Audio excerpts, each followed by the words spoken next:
L'OM qui tente deux gros coups à un poste bien précis, le sale coup de Neymar à Kylian Mbappé et au Barça en même temps, et un milliardaire qui offre un incroyable cadeau à une sélection de l'Euro. C'est le programme du journal du foot numéro 1540.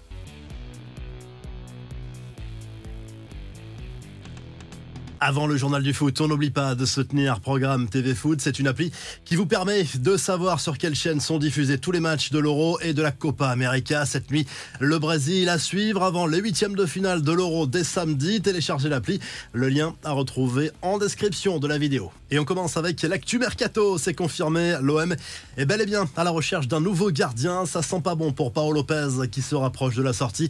De Zerbi veut un gardien plus jeune, plus sûr, en plus de la piste Brice Samba du RC Lens, avec qui il y aurait un accord financier. Ilan Meslier fait partie des cibles. Il évolue toujours du côté de Leeds en Angleterre.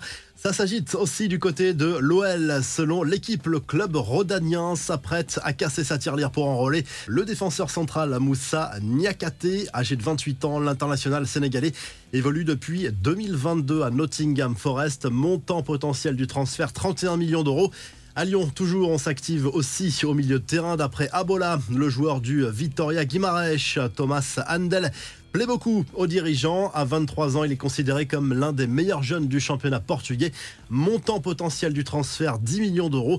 Du côté du Barça, on respire un peu, toujours en difficulté financièrement et sur un fil par rapport au fair play financier. Le FC Barcelone va bien pouvoir recruter cet été, mais selon Sport, l'argent dépensé devra être celui des ventes. Autrement dit, plusieurs joueurs vont devoir être sacrifiés avant d'envisager quoi que ce soit dans l'autre sens.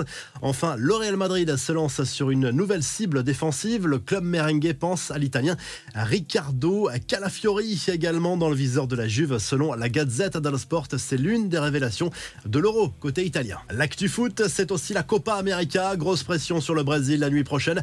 La Seleção, accrochée par le Costa Rica lors du premier match, va devoir réagir face au Paraguay. Les médias brésiliens sont déjà très critiques. En revanche, l'Uruguay de Bielsa continue d'impressionner. Victoire 5-0 contre la Bolivie. La sensation, c'est la défaite cette nuit des États-Unis, pourtant à domicile face au Panama, 2-1. Neymar ne partira pas en vacances avec Kylian Mbappé, on le sait, les deux hommes ne sont plus du tout proches. Le Brésilien reprochant sans doute aux Français de l'avoir lâché pour provoquer son départ du PSG.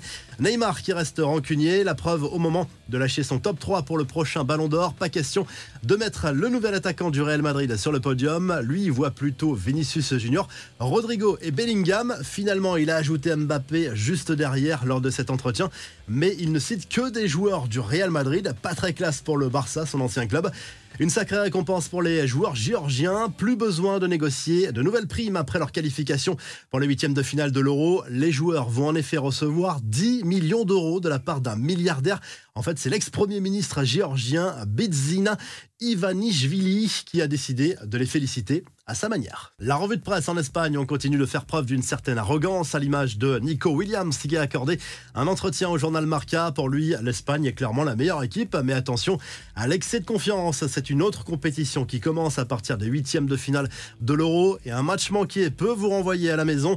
En Italie, la Gazzetta dello Sport consacre sa une à Gigio Donnarumma, le dernier rempart italien qui réalise un très bel Euro avec la squadra Azzurra, qui sera forcément un atout majeur face à la Suisse samedi en huitième de finale. Et en Angleterre, on fait monter la pression sur les Three Lions à l'image du Star Sport à 2 jours du huitième de finale de l'Euro contre la Slovaquie. Ce sera dimanche à 18h. Attention, la mauvaise surprise pour les Anglais qui font partie des favoris mais qui déçoivent depuis le début de la compétition.